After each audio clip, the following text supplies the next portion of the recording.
My name's Michael Bell and I'm a racehorse trainer. I became a racehorse trainer in 1989. Well, the biggest is the Epsom Derby. The second biggest, I suppose, is the Oaks. And the third biggest would be the Ascot Gold Cup. Did you always want to be a racehorse trainer? I did. As a little boy, I wanted to be a jockey.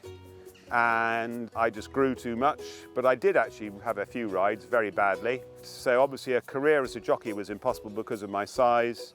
So if you couldn't ride them, you're better off training them. So yeah, from an early days, it was an ambition. What skills do you need to become a racehorse trainer? Calm, I would say, and love of horses. This is the LIR JET. He's owned by the RaceHorse Club and Qatar Racing, and he runs at Royal Ascot in the Commonwealth Cup in the middle of June. He won his first race at Yarmouth very easily last June in 2020. He then went to Royal Ascot and he won at Royal Ascot, ridden by Oisin Murphy in the Norfolk.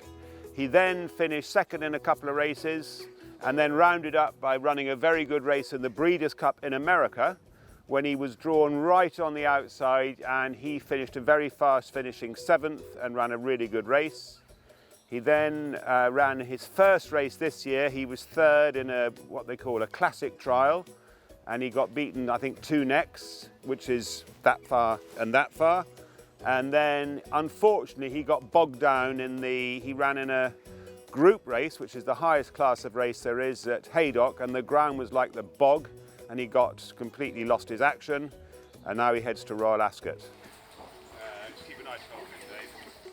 The LIR JET's going to run at Royal Ascot this year in a race called the Commonwealth Cup, which is a Group 1 race, which is the highest class of race there is, and it's a 3-year-old race over 6 furlongs, and this is the only 6-furlong race for 3-year-olds, which is a Group 1, so this is why it's such an important race for him.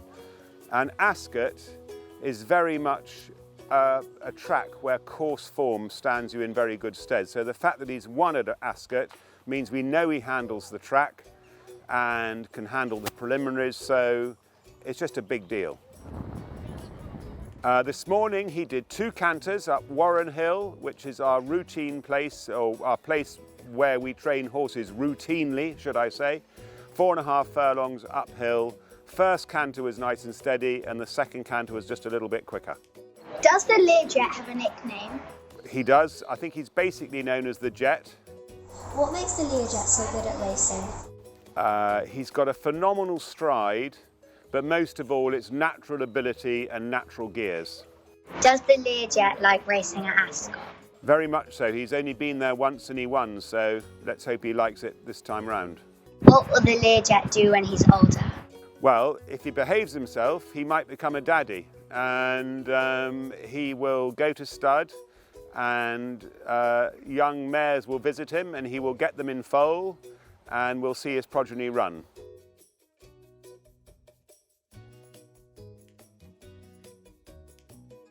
It's our feature meeting of the year.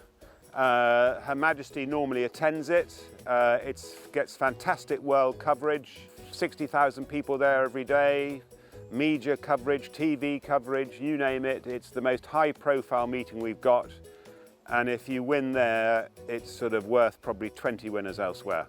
What is it like to meet the Queen? She has such huge knowledge of horses and is passionate about it, and so I think she enjoys meeting people from the racing world almost as much as we do as meeting her. She's just a very, very special lady. Do you always buy a new outfit for Royal Ascot? Well, I think you're asking the wrong man. My coat that I wear was made in 1956, my morning coat, and it was my father's. Got married in it, and so that's 56, 44 and 21. It's 65 years old, and it's as good as new.